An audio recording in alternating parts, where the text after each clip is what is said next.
From the Homestead Studios in Santa Clarita, California, this is a Headache Soul production. Welcome to Just the Tip-Sters, America's favorite true crime podcast. I'm your host, Melissa Morgan. With me today is my handsome and talented co-host, Joshua Crime Scene Bevan. Crime scene. Yeah, always making a mess. God. Oh, yeah, probably so. When he leaves, I have to call the cleaners. The hazmat cleaners, because God knows what he has left. The big van with the right. They just come with a big hose, like a sprayer, like God. Yeah. Yeah. Well, I love you, my crime scene. I wanted to say a special thank you to Joshua for the crayons and the coloring book. He got me the most unique crayons and coloring book for Valentine's Day, and we will be having a wonderful coloring date. I'm so excited. Yeah, we will. We had one, and I will be putting the pictures up, and you'll see Joshua did like a fantastic job in Unicorns Are Jerks. That was the book. And I don't remember which. Oh, I did like the adult one. Scene, yeah. Actually, mine was a crime scene. That's funny. Yeah, and he got me a Barbie coloring book with a box of 24 Crayola, not the off-brand. No, real Crayola. Real Crayola, 24 different shades of skin tones called Around the World. They have light, they have medium, and they have dark of all these different, like almond and rose and all these beautiful. I mean, they don't have raw umber, but it's coming back, babies. It's coming back. And Tipster Kurt sent me a list of the retired colors, and raw umber was right in the middle. And because he had heard the last episode, and I'd forgotten about violet blue. It made me so angry because I wanted it to be purple, and it was way more blue. Oh, okay. And lemon yellow. Lemon yellow. Well, I can't wait for them to come back.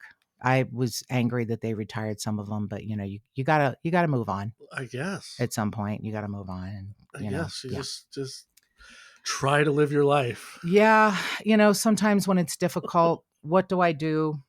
I go to Magic Mind. Oh, good. What do I have here? I have an empty Magic Mind bottle. I was going to say, is it a new clear flavor?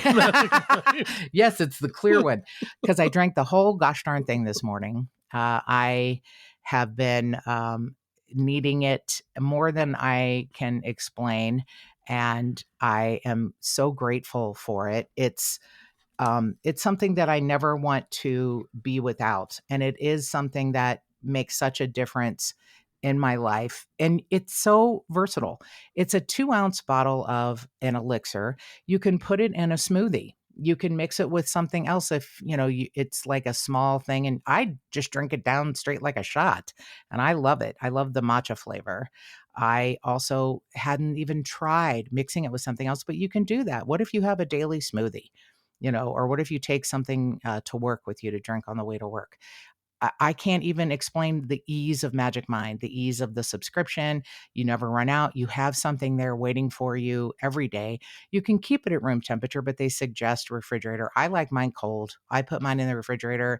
When I open the door every morning to get my Mountain Dew kickstart, I go right next to that. To the right is my little stack of Magic Mind. So I hope you will give it a try. It really is such a great tool in your tool belt for your day. I just feel like I need more and more help sometimes. Like I need, I'm not saying I'm a total wackadoo vitamin weirdo, but okay, maybe a little bit. But yeah, it's all good things for your body. It's all good things for you. And I'm really grateful for it. It has definitely changed how I move through the day, how I feel through the day. It extends my energy and my clarity, my vision. I'm not like tired and confused in the afternoon. I'm like, hey, I'm still up and moving. What's going on? Who am I? Nice. And and it's so good for your body. So consider getting yourself a subscription for Magic Mind. I don't want to say I'll guarantee you won't be sorry, but I really do want to guarantee that you won't be sorry.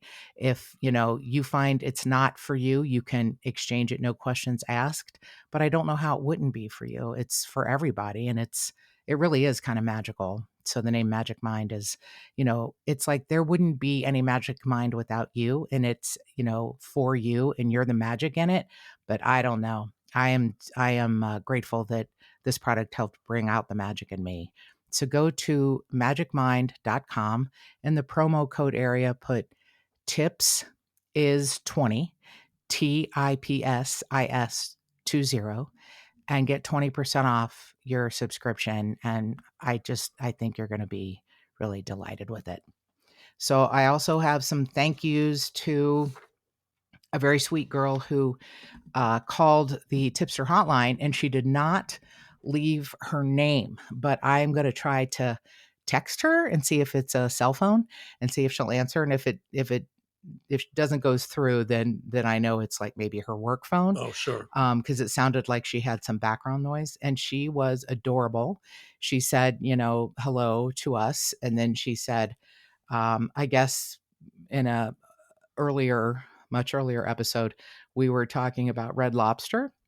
And she said, my friend, and I guess I was probably shit talking, you know how I am. You know how I am.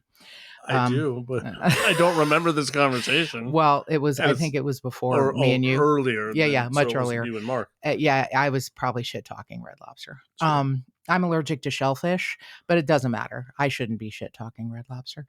But she made me laugh so hard. She said that she and her friends have codes. So Red Lobster is called Seafood Applebee's. Olive Garden is called Italian Applebee's. Yes. Okay. And Panda Express is called Asian Applebee's. Okay. I laughed so hard. What a sweet, fun girl. I hope I can text her and find her because she didn't leave her name, but I already adore her. I need to say thank you to Kate. She goes by Kate, but it's Caitlin, and it's that incredibly beautiful spelling of Kaitlyn, but she signed it Kait. And she sent us the sweetest email that was so authentic. She said, at first I heard your podcast and I wasn't really sure. And then I started to love it and I wait for it every week. And I start to use the names you call Joshua to all of my coworkers that I hate. And my favorite one is seaweed. Yes. I think it was like you float around and do jack shit or something. Right. Yeah. So, I love that Kate pushed past her fear to keep listening. I kept thinking, at first I was afraid.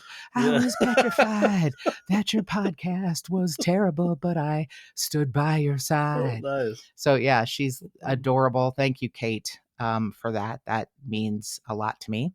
Thank you to Tipster Allison for sending me the Munchie Mountain box for Valentine's Day. It had a plethora of things, and Joshua, the younger, is helping the old lady figure out what the fuck Fun Dip is.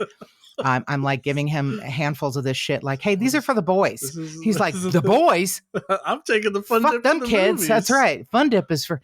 So Fun Dip is a stick of sugar. You wet it and with your mouth, and then or any other part of your body, I guess, I don't know, and then put it in powder. That's more sugar.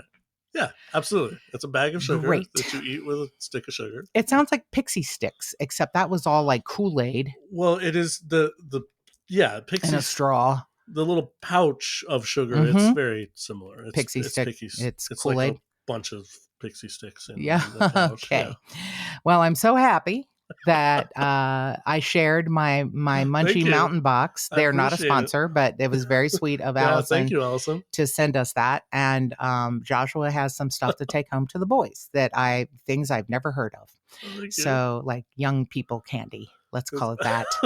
You kids with your crazy candy. All I get saltwater taffy from the 1920s. Yes. Nah.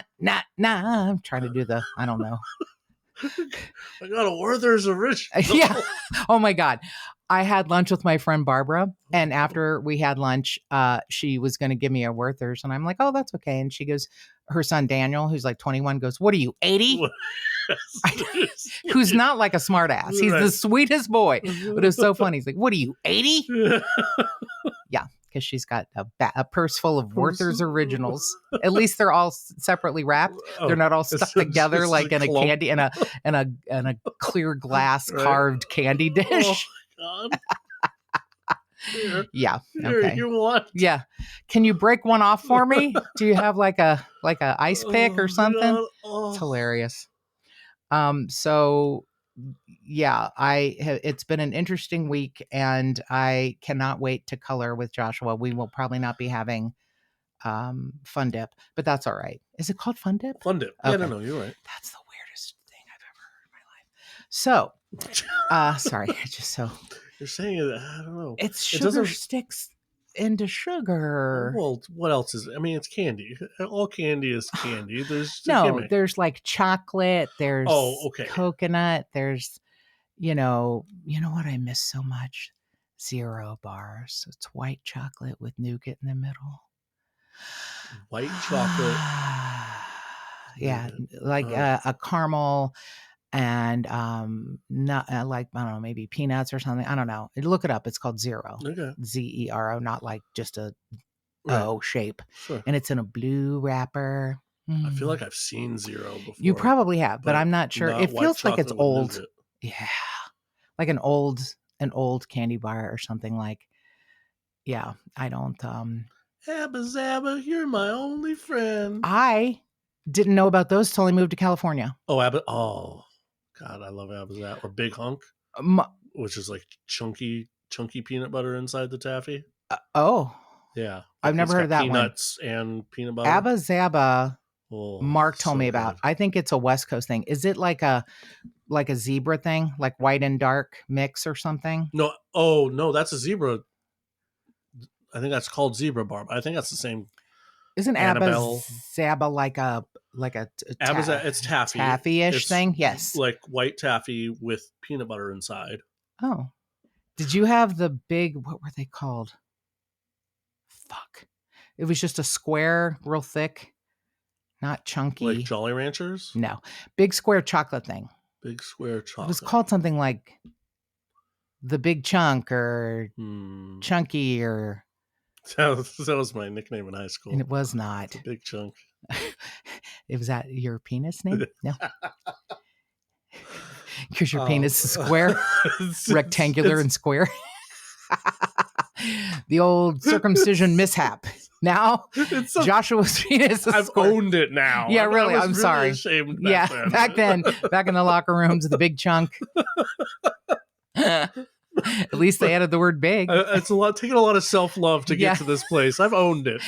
And women's vaginas are malleable. They can go into a square. Sure. I think.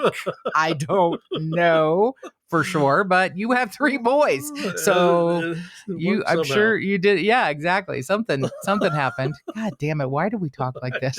What's wrong with us? Okay, so this poor woman went missing. And I'm pretty sure it had nothing to do with anything square. This is actually really a fascinating case. And she's been found, but it's still unsolved. And you'll hear why. It was sent to us by our beloved tipster Debbie, who will be starting her podcast soon. I believe it's Dogs 360. Dogs 360. Okay. Yeah. And she sent this just like just offhandedly, like, isn't this weird? And I'm like, oh yeah, this is weird. And I had never heard of it. And I know it had been on an episode of Unsolved Mysteries. And I think the only other podcast who covered it is Robin Warder. Oh my God. The Trail Went Cold, I think is the title of his podcast. He is such a sweet, thoughtful, compassionate, thorough investigator, and he's just a lovely human being. I think he might be from Canada, or he has like a bit of an accent. I think he might live in the States now, but Canada is our weird cousin to the north. Sure. That's what Canadians call it. Now I'm sure they're like, it's those dumb fucks from the South talking about the US. I've heard some trash talk for sure. I haven't, because Canadians are so kind. But I think Robin Robin kind of specializes in episodes of Unsolved Mysteries because he was a huge fan of the show. And so he will cover cases that were covered on the show. This was covered. I think it was in the early 2000s on Unsolved Mysteries. But we go back to April 10th of 1997. And Judy Smith is a 50-year-old home health care worker. And she is, bright and bubbly. She is divorced, has a couple of grown kids, a son and a daughter that I'm aware of. There might be more, but I know the son and daughter were very, very active in searching for her. So she lives in the Boston area, and her husband is an attorney, and he has a very interesting specialization. He works also in the medical field as someone who represents. I don't want to say like hospitals, like in cases, but like a I'll find his description here. He's a representative for the Northeast Pharmaceutical Conference, an organization Oh. of executives and researchers based out of New England.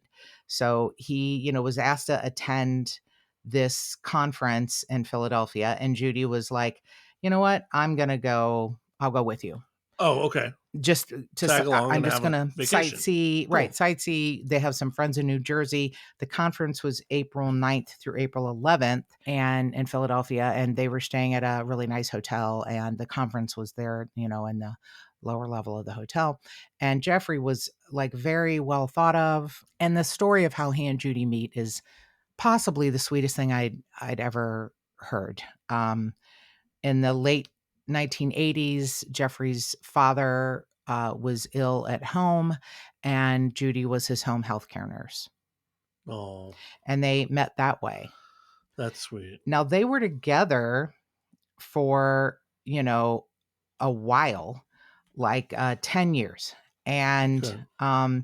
she and Jeffrey are um,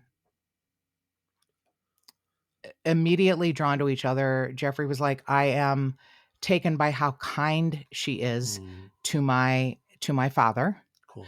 And they start dating. Now, why do they not get married right away? I am not sure. Okay. But, you know, they're together 9 or 10 years, Okay. and in 1996 they get married. Okay. They really took it slow. Some people say, oh, it's because they both had previous failed marriages. Jeff had a son, and she has, a son and a daughter. They're all grown. Everybody was grown even Yes, when they got first met. together. Yeah, Okay. and they met, you know, later. Right. Like late, early 40s, whatever. The kids were grown out of the house. Okay. Um, and they were like, speculation was, are you guys just going to date for the rest of your lives? Mm, It took them like 7 years before they moved in together. And then 3 years after that, they get married in the mm, fall of, 1986. And so it's like 6 months later, they're still newlyweds. okay. Now they've been together 10 years, but they're still newlyweds. Okay. So, Judy goes with him, and it starts off weird. I'll just tell you. Now, all we have are, I'm going to call them almost historical records, because this is 1997. Okay.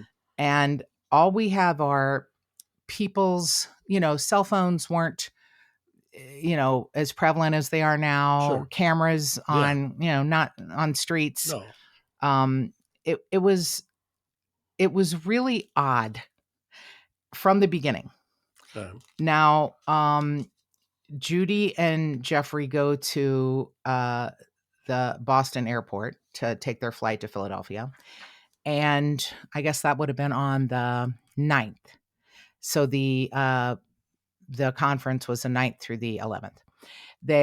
It's a short plane ride. She packs really lightly. She has a red backpack that she loves, Okay. like when she goes hiking.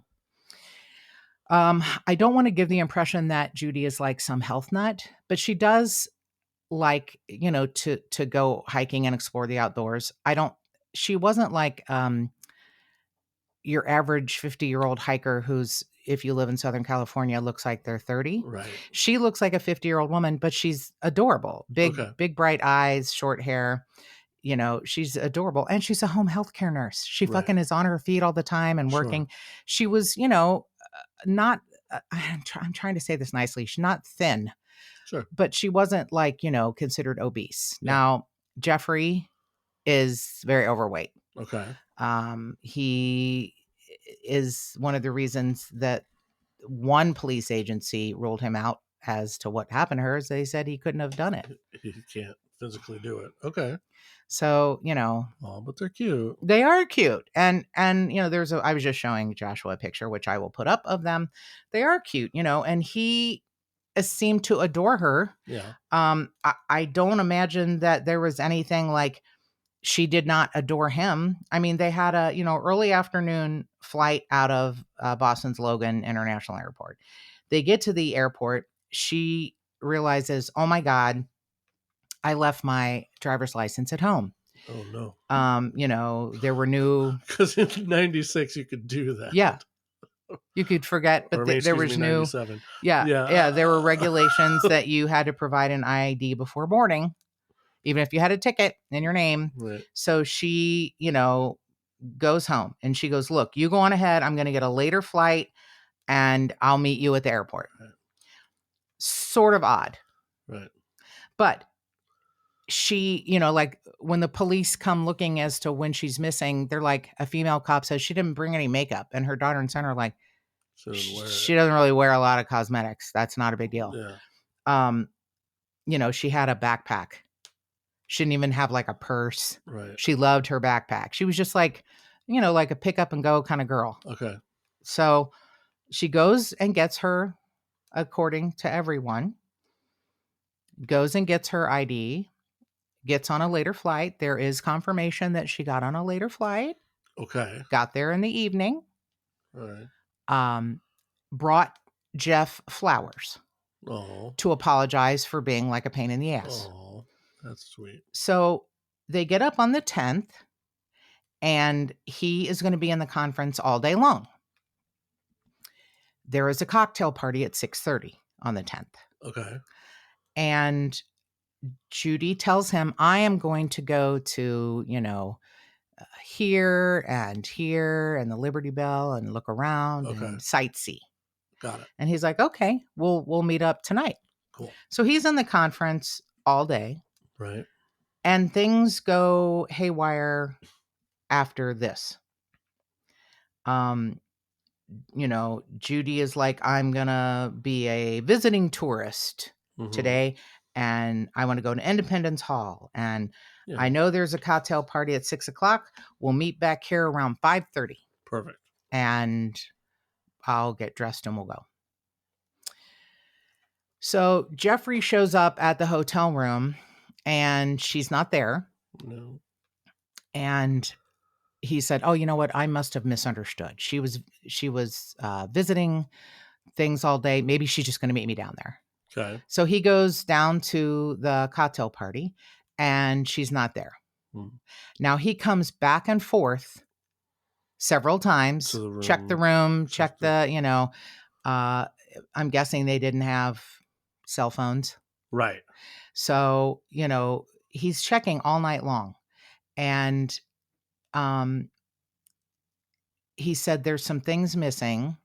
Her wallet, a silver wedding band, her diamond engagement ring, and her red backpack that she always carried instead of a purse. All those things are missing. And he says, I think she has about $200 in cash on her. That was all she had. That's it. Okay. Because they were going to meet that night, right? Right. So at midnight, he calls the police and they're like, look, she hasn't been gone 24 hours. I still think that might be the dumbest thing I've ever heard. Yeah. So the detective said, you know what, if you want to push it, you can call us tomorrow morning because she might have been gone, since you left for the conference at like 8 a.m. Then it might be 24 hours. Right.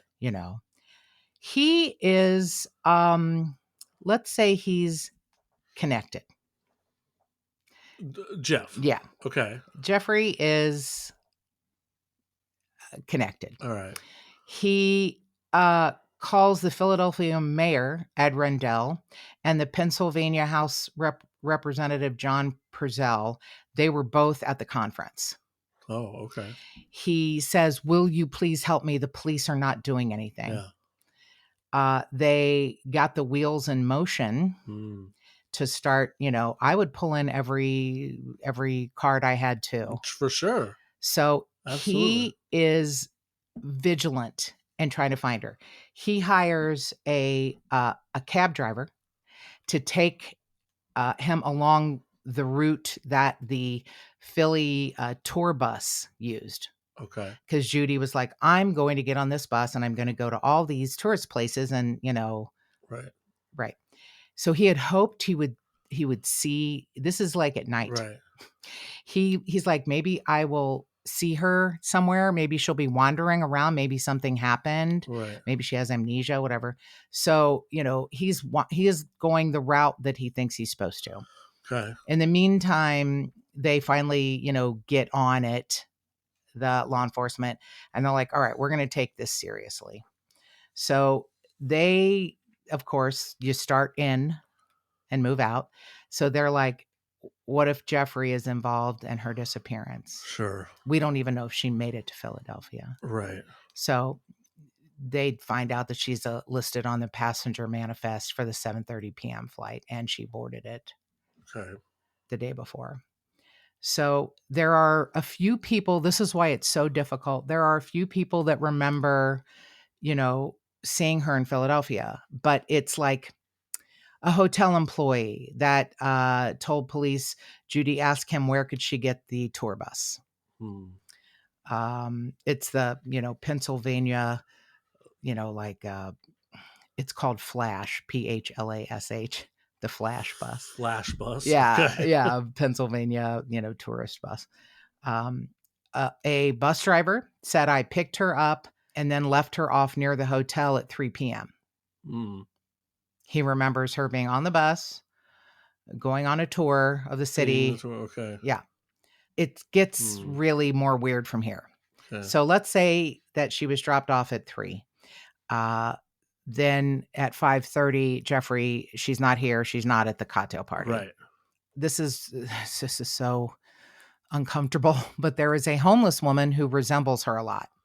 Her own son and daughter flew up to look for her around the city, and her son saw the homeless woman across the street and thought it was his mom. Oh, wow. And it wasn't. Then a homeless man said, oh, I think she sat next to me on a bench last night, and we were both sleeping.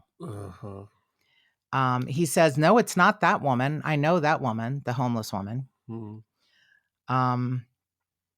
There are, I don't know if it's because to me, she's adorable, and you'd recognize her. Bangs, bob haircut. She has very big eyes. She doesn't look like, sleepy or weird. She's, she's bright. Right. She's bright and, has a big red backpack. There are so many eyewitness accounts. You wonder if they're real, especially when I wish I could tell you what happened to her, but we have to wait till we get to the end. But try to imagine the ending.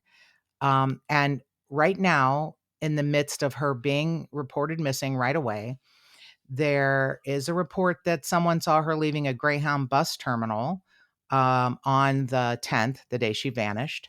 And her daughter and son are like, she probably just went there to go to the bathroom. There are other accounts of a woman matching Judy's description who appeared disoriented and delusional. She reportedly spoke in tongues and made weird comments. When asked if she wanted to extend her stay at another hotel, she said that the emperor would wire her some money. Okay. Right. All right. The local homeless man was convinced that there was a woman who slept next to him on a bench, and it was Judy. It was not the homeless woman that looks similar to her.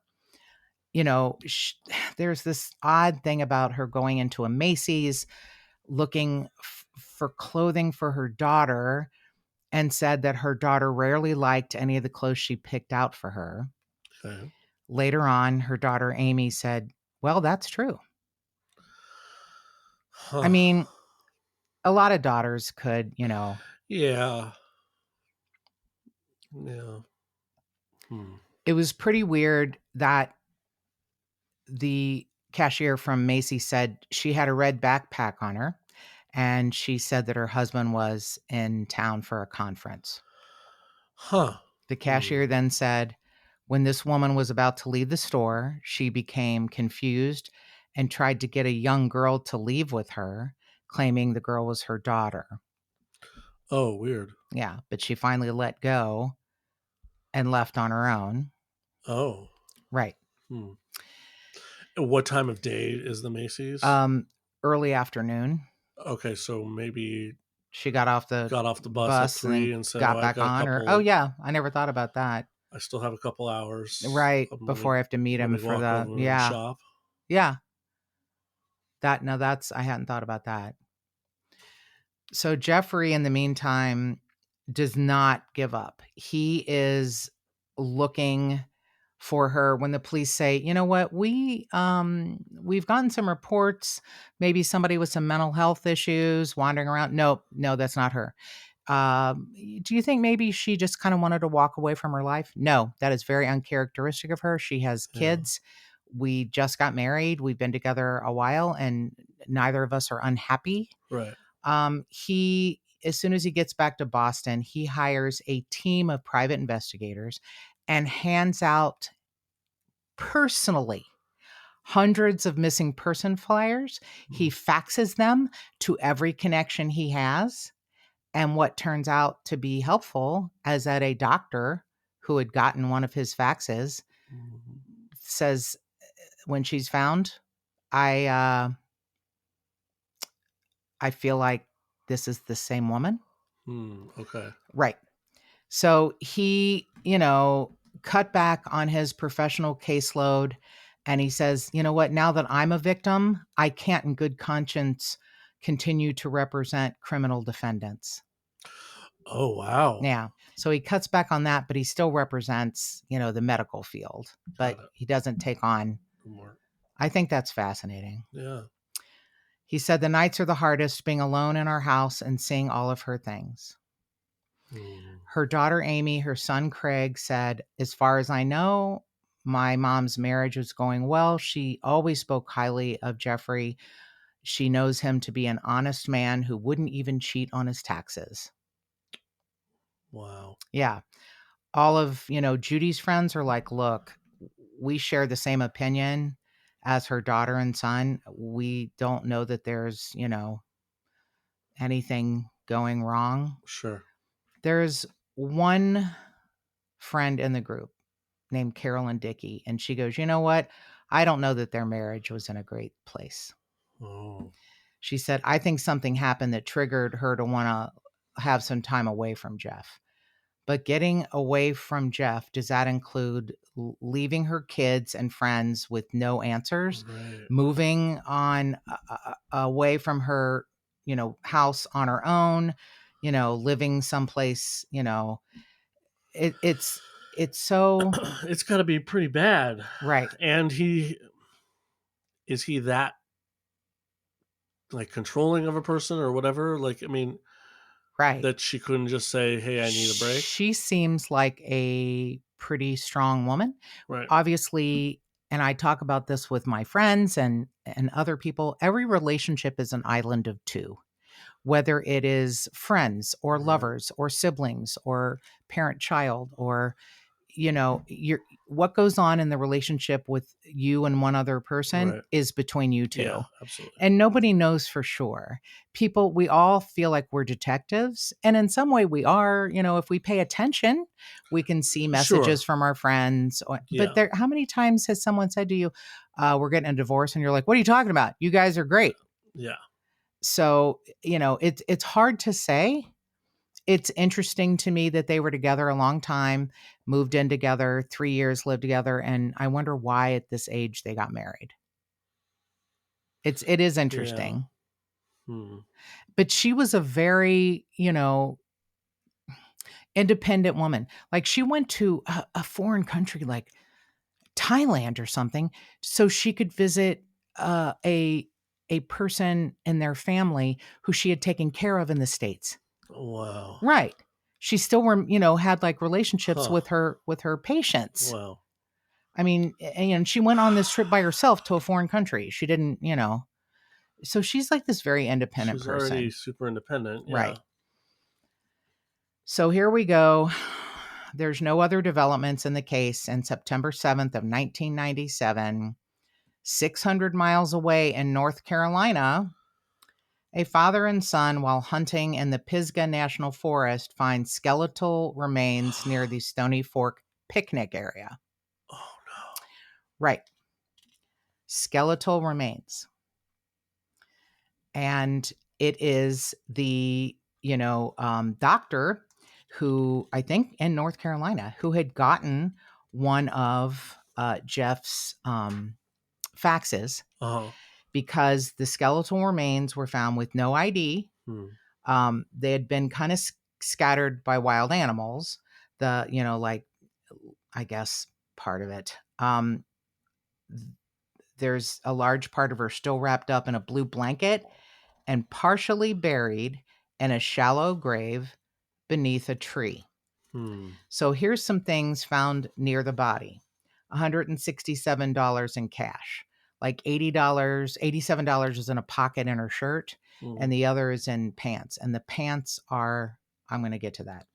There's a blue and black backpack, not her red one. Not the red one, okay. That contained winter clothes, a wedding ring, and a pair of sunglasses. Now, the sunglasses were identified by her daughter and son as not belonging to her. Okay. They're like designer sunglasses. Okay. So there's cuts on the clothing and the bones. She is completely clothed. So it looks like, an autopsy says that the decedent was stabbed to death. A forensic medical examination determined that she was a Caucasian woman between 40 and 55 with a severely arthritic knee. And she had been killed several months earlier. Okay. So is several months 3 months or 6 months? She's been gone 6 months. Okay. A doctor in Franklin, North Carolina, read an article about the discovered remains, and he said, "You know what? That sounds a lot like Judy Smith's case." Wow. So, it's so fascinating that he had gotten a flyer from Jeffrey Smith and remembered. So he contacted authorities and they investigated the lead, and it was Judy. She was known to have a severely arthritic knee and was positively identified using dental records. The wedding ring found with the remains was also confirmed to be hers, so she kept her wedding ring. She was found wearing a different outfit than what she brought to Philadelphia. She was wearing something that was more suitable for hiking. Her, red backpack is gone. She has on these, like, what are those pants called? Thermals. She has like thermal pants on under her pants. So it was like she was going to be outside in the cold. How does she end up 600 miles away from Philadelphia? So the Philadelphia Police Department never officially cleared Jeffrey. They thought that he, they said, look, we don't think he was able to do this because of his health, because of his body, his inability to move. Like somebody had to probably, drag the body. Yes. Yeah. And be out there hiking. Yeah. That doesn't seem like him. It would be, as they said, logistically difficult, if not impossible, for him to have committed this on his own, especially without leaving any other evidence or a witness. Right. So, their explanation is it's probably that Judy was murdered by someone else, either a stranger with whom she had the, misfortune of crossing paths, or someone she knew in North Carolina and met up with. And the thing is, they have no, way of knowing if she met someone. It's theorized she met Gary Michael Hilton, who is the National Forest serial killer. But I will be honest, his, how do I say this nicely? His MO was people, women, younger. What do you're biting your lip? No, I'm laughing because you're trying to say that she was too Not his type. Probably not his type. Yeah. Okay. He had a thing. I'm laughing because you're being like so I'm kind to this trying. beautiful lady Yes. who's not necessarily Right. a young cheerleader or The whatever. only right. Yeah. The only thing that kind of pointed toward him was that he had left a victim tied to a tree less than a year before, not far from where she was found. Okay. But it's, national forest hiking. Right.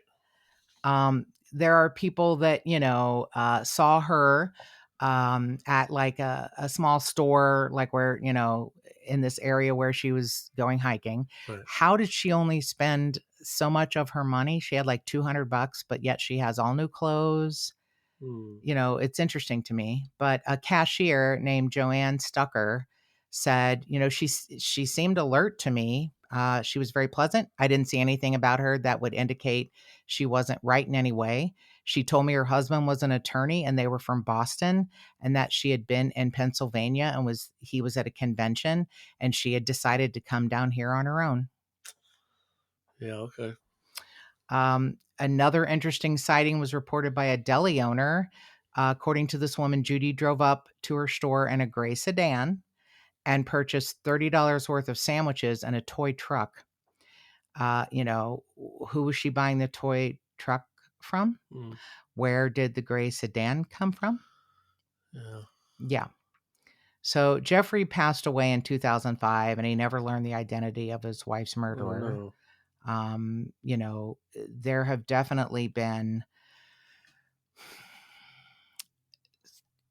stories done, by journalists, stories done, by podcasts, and definitely unsolved mysteries. But I just, all of this, it feels like it's all hearsay. I do think it's interesting that people that met her potentially along the way, and she would not be someone that you would automatically remember. I think it's interesting that the bus driver in Philadelphia was like, yeah, I picked her up in front of the hotel. I dropped her off at 3 p.m. And maybe because he spent most of the day with her, only a few people at the hotel remembered her being there. But one, concierge person said she asked me where I can pick up the bus. Okay. So I mean, there was nothing, like she didn't have like a pierced eyebrow, or she didn't have, green hair. There wasn't a lot, she looks like your everyday person. I mean, she is adorable, but she's not like somebody that would stand out, Right. Especially because Philly is a big fucking city with a lot of people, a lot of diversity, and you're not looking at, a middle-aged white woman who goes missing. You're not looking for that. Yeah. It's so strange to me. The whole case is so strange. And there are so many people who have theories online, and, I think her husband did it and she never made it to Philly. And it's like, well, you know what? That would be a good theory, except that she did. Yeah. She got on a plane. She was on the manifest. She got off the plane. People remember seeing her there, not for any outrageous reason, but she asked for directions, whatever. It's really heartbreaking. And when the details came out, and then she's found like fully clothed, there's no evidence that she was, sexually assaulted. Okay. Stab wounds in her back through the clothing all the way to her bone. Jesus. Her bra, stabbed through the bra. She had underwear and hiking pants, and and was out there for 6 months in the summer in an area that could be tough. Right. It really is like a huge mystery. Yeah. Wow. In every sense of the word. Her son and daughter, Amy and Craig, still wonder who killed their mother. And like I said, Jeffrey passed away, and he was, they use the word morbidly obese. He was very overweight. I think it would have been very difficult for him to do something to her. Right. And then she somehow make it look like she appeared there and they're in Boston, but her remains are found in North Carolina. And how would he have? Yeah. People can do things and people can get away with it, but they had multi-agencies working on it. Yeah. One agency, I don't know if it was Boston or North Carolina, one of them cleared Jeffrey. Right. And it was like, how does one agency clear him and one agency is like, yeah, we're still not ready? Like, what do they have? Do they have some more information that we don't have? He was very connected, but I don't think he was connected enough to hire a hit. Yeah, that's what I was wondering. Okay. Uh, He knows some politicians, but not right. When I said connected, I meant, yeah. To hire government. Sure. If your wife goes missing, you call in every card, and that includes the mayor of Right. Philadelphia, and you're at a conference with them. Right. And, you're like, hey, you know what? I believe law enforcement is not engaged. She's a grown woman. And they say, Right. I don't know if that's a misnomer, because I know so many people that are like, you can't report them missing unless they've been gone 24 hours. Some of it's like 48 hours. And I'm like, I think that's wrong. I don't know if things have changed since the 90s, but I know when it involves a child, there's no time limit. You Right. report them the second. Right. And the thing about people being reported, most of them come back. Okay. And that's good. Yes. But it's the ones that wouldn't have come back that you want the jump start on. Absolutely. Because the first few hours are the most important. Going to be the most important. Yeah. I'm with you. And to think that Jeffrey is like, well, the police said I can't report her missing yet because it hasn't been 24 hours. If I wanted to push it, I could show up first thing in the morning. Right. But I want to get on it now. Right. And he did. I mean, he pulled out all the stops, and that would be one thing that would make me think maybe he's not. Yeah. Or was that all just a cover? I don't know that he looks pretty authentic and sincere. I don't know that he's that good of an actor. I know. I mean, I yeah. So you're with someone for 10 years, you live together for 7. You get married, and 6 months later you're like, I'm over it. But there's other ways other than murdering your spouse. Yeah, there's like divorce and yeah. She made her own dollars. She worked and made her own dollars, and he, obviously made more. Maybe he's the emperor who's going to put money in her account. Right. Or not. I don't know. Yeah, you meet each other later in life. I think you're going to be able to divorce cleanly. One would hope. You're not. It's not like and she he's put an attorney him through law school and right. And she's going to take half of your stuff. Right. No, man. You're an attorney. Yeah. You'll be able to figure it out. And you married her because she was so kind and compassionate to your father, your dying father.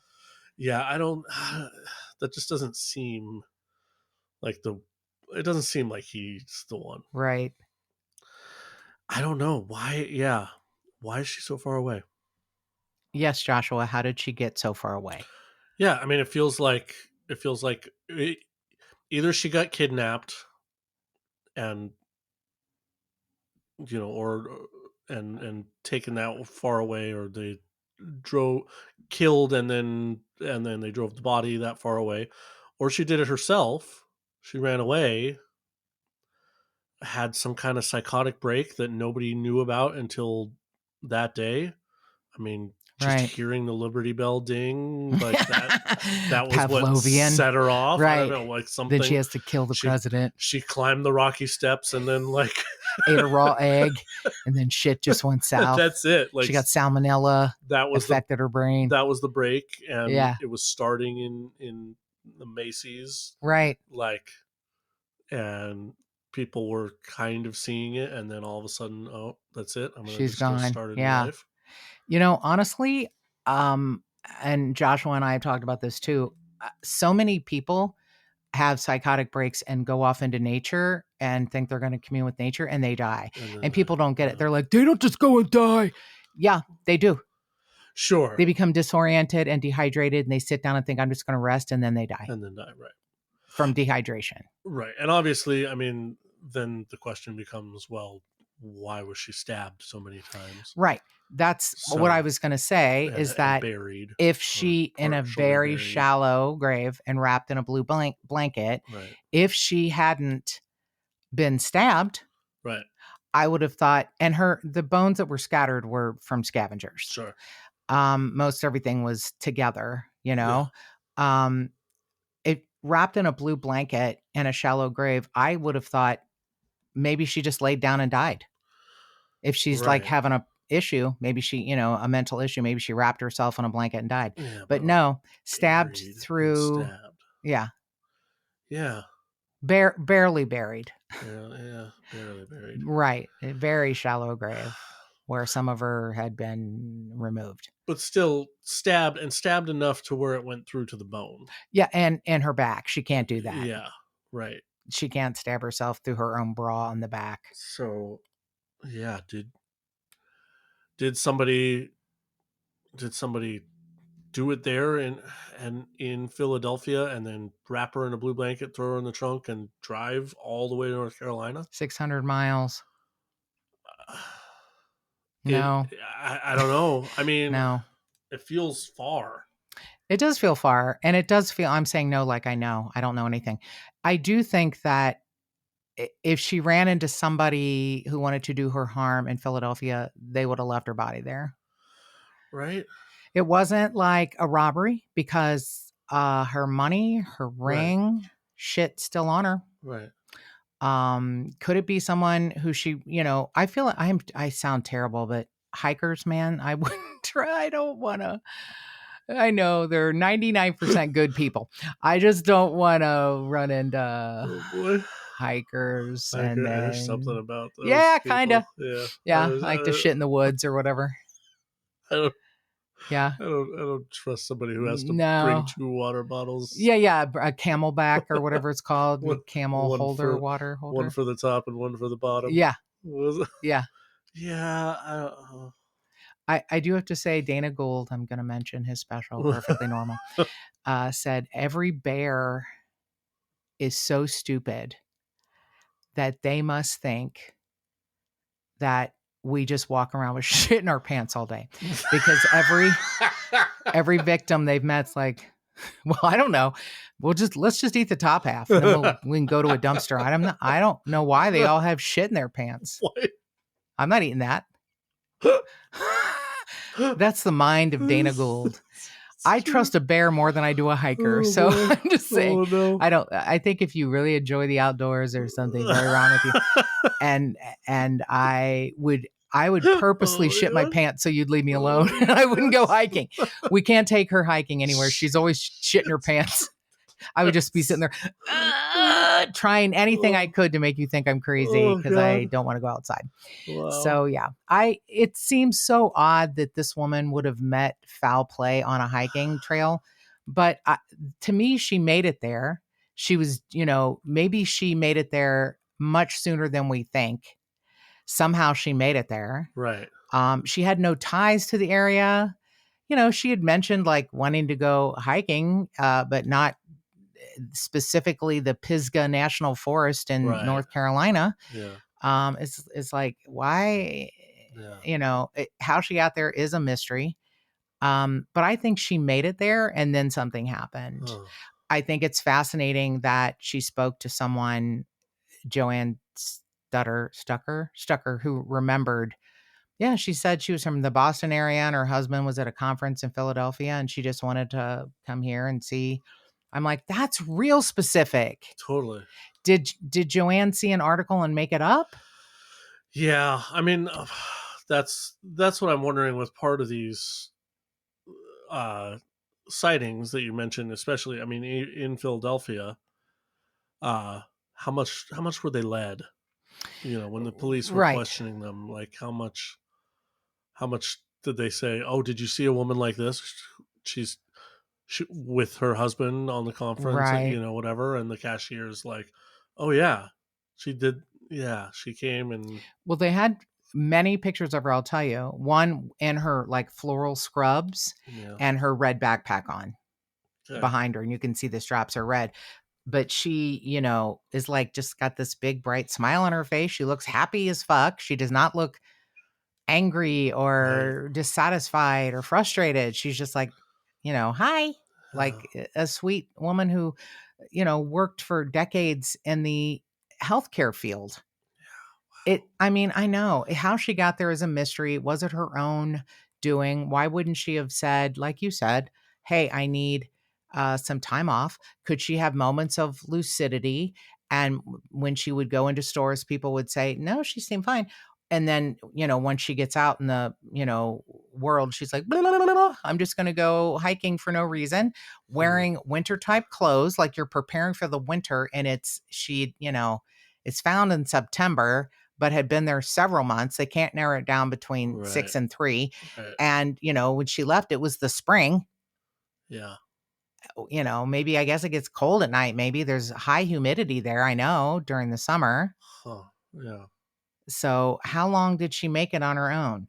I think it's interesting that there was this, like picnic area, Stony something picnic area, and the deli owner said she drove up in a gray sedan, spent $30 on sandwiches and a toy truck, asked if she could sleep here, and I told her no. Yeah. Wow. Yeah, and I Mm, know that our amazing tipsters have theories and ideas, and I love it when you sure. send me, your ideas. Some of them I've never thought of, and I'm so grateful, and thank you to Tipster Debbie for this. If you have any idea that what could have happened to Judy Smith in April of 1997, found finally in September, please call the Philadelphia PD at 215-686-3380. You can always call us on the Tipster hotline at 832-Tipster. That's 832-847-7837. You can find us at jttipsters@gmail.com. You can always email us. We're on the social media platforms, Just the Tipsters Facebook page, JT Tipsters on Instagram, JT Tipsters Pod on Twitter. And thank you to the sweet girl who called the Tipster hotline with her Applebee's Mm. menu of all the restaurants, which, by the way, Mark and I called it Crapplebee's. So, Jeez. yeah, and more cowbell.